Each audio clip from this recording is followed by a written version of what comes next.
The Man in the Red Truck. A YouTube-ready cinematic horror chapter based on your combined storylines. I was 12 the year everything changed. Small-town Oklahoma, the kind of place where people still left their doors unlocked and strangers waved as they drove by. That fall afternoon felt like every other. School at 3. Grandma's car. My Xbox waiting upstairs. My parents wouldn't be home until later. Dad around 7. Mom closer to 8. Nothing unusual. Nothing dangerous. Nothing that should have made me afraid. But fear never warns you before it moves in. I had been online for maybe 2 hours, headset on, talking to my friend Seth while we played Minecraft. The sun was still up when I heard it, the sharp, unmistakable slam of a car door outside. Seth heard it through the mic. "Your dad home early?" he asked. I walked to the upstairs window, overlooking the driveway. Not my dad. Not anyone I knew. A red truck I'd never seen before sat crooked in the middle of our driveway, parked sideways like someone claiming territory. Out of it stepped a man wearing a big camo hoodie and jeans, way too layered for warm Oklahoma September. He didn't look around. He didn't hesitate. He headed straight for my front door. "Seth, there's someone here." I don't know who he is. I moved to another window for a better view. The man knocked, twice, loud enough I heard it through the walls. But he didn't wait. He walked back down the path like he'd changed his mind. "He's leaving," I whispered. But he didn't go to the truck. He walked past it, straight to our garage side door. I watched in horror as he grabbed the knob and twisted. Hard. The door rattled, but didn't open. "He's trying to get in," I choked out. "What?" "Call your parents. Call somebody," Seth yelled. I didn't have a phone. The only landline was downstairs. Too exposed. If he looked through the kitchen window, he'd see me. Then it got worse. He walked toward the backyard. I dropped my headset and crept downstairs, heart pounding so hard I could hear it over the sound of his footsteps on the patio. I hid behind the wall separating the hallway from the back door. Silence. Then, thud. Like something heavy hitting the ground. I froze. My breath felt too loud. My heartbeat sounded like it echoed in the room. When I finally gathered the courage to peek around the corner, he was gone. Back upstairs, I slid on my headset. "He tried the back door," I whispered. Before Seth could respond, another sound hit my ears. "Car door." I ran to the window. This time, he was getting into his truck. Something metallic glinted in the bed. 2 objects. A crowbar. And a shovel. He didn't leave right away. He just sat there, watching my house. "Take a picture of his plate," Seth said. "Use your iPod." But his truck was positioned where I couldn't see the back. A minute later, he reversed down the driveway and disappeared down the road. When he was finally gone, I ran downstairs. The patio looked wrong, like someone had rearranged it. The doormat had moved. The planters had been pulled aside. He was looking for a key. A key we did keep outside, just not in the place he checked. When my dad got home, he called the police. I gave them everything, the description, the behavior, the details that still made my voice shake. But the man never came back. Or, at least not that we knew of. At 12, that moment was the most terrified I had ever been. I didn't know then that the red truck incident was only the beginning. That years later, in a different town, a different home, and a different stage of life, I would come face to face with a horror far more personal, one that didn't knock, didn't try a handle, didn't look for a key.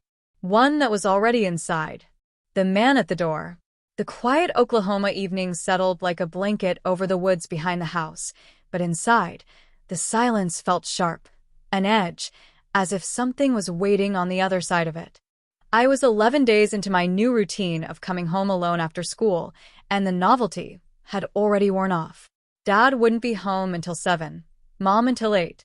The sun was still high when I dropped my backpack on the carpet and raced upstairs to the window-lit loft where my Xbox 360 hummed like an old friend.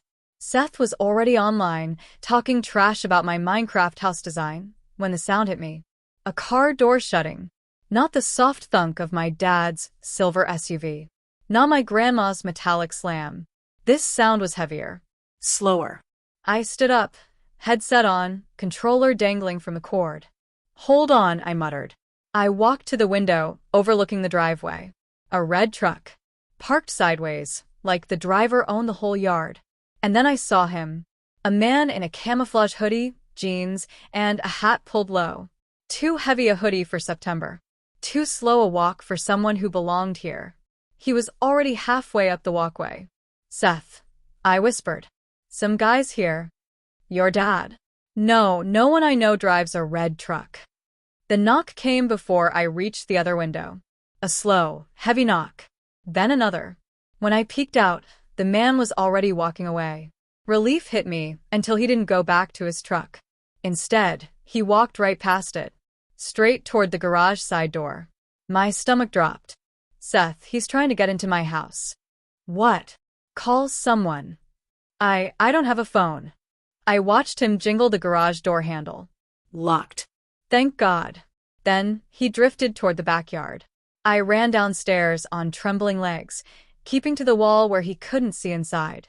I heard him on the back patio, another door handle rattling, then a heavy thud. Something dropping. Something he was using. Then silence. When I peeked again, he was gone. Vanished. I sprinted upstairs and yelled into my mic. He tried the back door. As I said it, another car door slam echoed outside. I looked down just in time to see him climb into the red truck.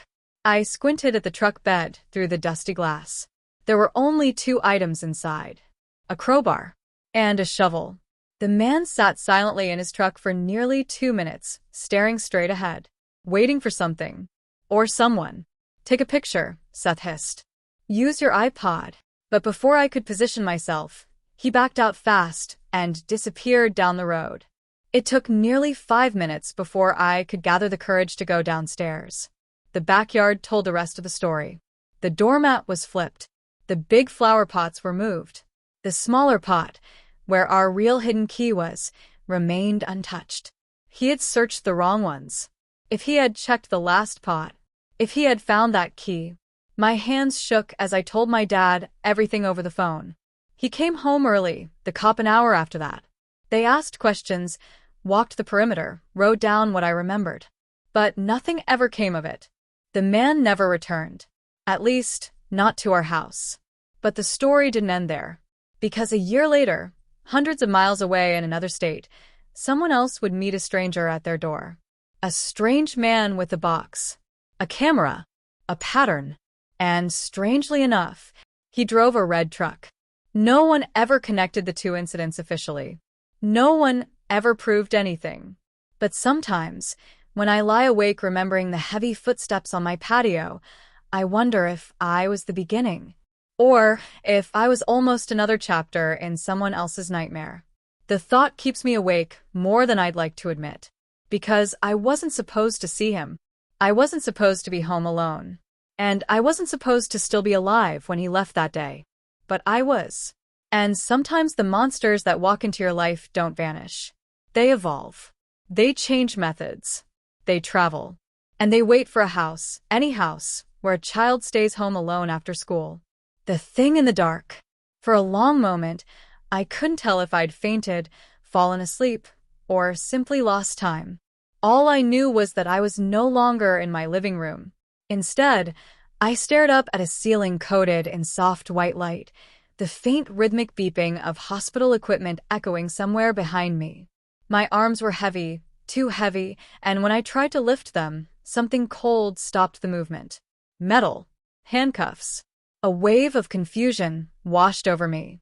My breath caught and I forced myself to look around. I was in a hospital room. My wrists were cuffed to the bed rails, my ankles strapped in place. My heart began hammering again, but not like earlier. This time it was out of sheer disbelief. A man in a dark uniform stepped into view. His expression was careful, measured, and far too calm for the situation. "Do you remember anything from last night?" he asked softly. The question hit me like a slap. Memories surged back. The paralysis on the couch, the footsteps coming down the stairs, the tall figure that wasn't human, the way its smile stretched impossibly wide, the suffocating fear pinning me to the cushions. My voice trembled when I finally spoke. "Yeah, I remember something. I saw someone. Or something." The officer exchanged a quiet glance with another man near the doorway. He stepped closer, then placed a small stack of photographs at the foot of the bed. I didn't want to look, but something in his expression told me I didn't have a choice. "Before you say anything," he said, "I need you to understand we're not here to accuse you. We're trying to figure out if you're safe." His tone was too gentle, too cautious. It was the kind of tone people use around someone fragile. I swallowed hard. "Safe from what?" "You told the dispatch there was an intruder," he said. "You mentioned footsteps, tapping noises, someone standing on the stairs. And you said you lost control of your body." "Yes," I whispered. "I was awake, but I couldn't move. There was something on the stairs. I know what I saw." The officer nodded slowly. "We're not ruling anything out." He opened the top photograph and set it beside my hand. It wasn't violent, but it was disturbing, a wide shot of my living room. Furniture knocked over. Deep smears of something dark on the walls and floor. No shape, no detail, just chaotic patterns like someone had thrashed around in the dark. "When responders arrived," he continued, "you were unconscious in the hallway. The front door was unlocked. No signs of forced entry. No footprints except yours." My head spun. "But the thing on the stairs..." He raised a hand gently. "We're reviewing all possibilities. However," he hesitated, "your neighbors have cameras. We checked." I felt my pulse spike. "And..." The officer pulled out a tablet and turned the screen toward me. It showed the outside of my house at around the time I'd fallen asleep on the couch. The porch, the driveway, the windows. Completely still. No truck, no stranger, no figure, nothing, except one thing. At 2:13 a.m., the window behind my couch lit up with a flicker from the TV. My own silhouette visible inside. And then, a second silhouette behind me. I froze entirely. My breath halted. The officer watched me carefully. "That shape wasn't human," I whispered. He swallowed. "We don't jump to conclusions. But we don't ignore evidence either." My eyes drifted to the last photograph on the bed. It wasn't forensic. It wasn't anything the officer placed. I knew that handwriting. Sharp strokes. Perfectly straight lines. A message written across the photo in thick red marker. "You should have stayed asleep." My chest tightened. "Where did that come from?" "We don't know," the officer admitted. "It was found under your pillow at the scene. Someone put it there while you were unconscious." A chill ran through me so sharply it made my teeth ache. The officer stepped back, concern etched across his face. "We're assigning a patrol to your house. Until we know what we're dealing with, you won't be alone." I looked past him, toward the reflection in the dark hospital window. Just for a split second, I saw the outline of a tall figure standing behind my reflection. Not moving, not breathing, just waiting. When I blinked, it was gone. But I knew the truth in my gut. He never left. And he knew where to find me.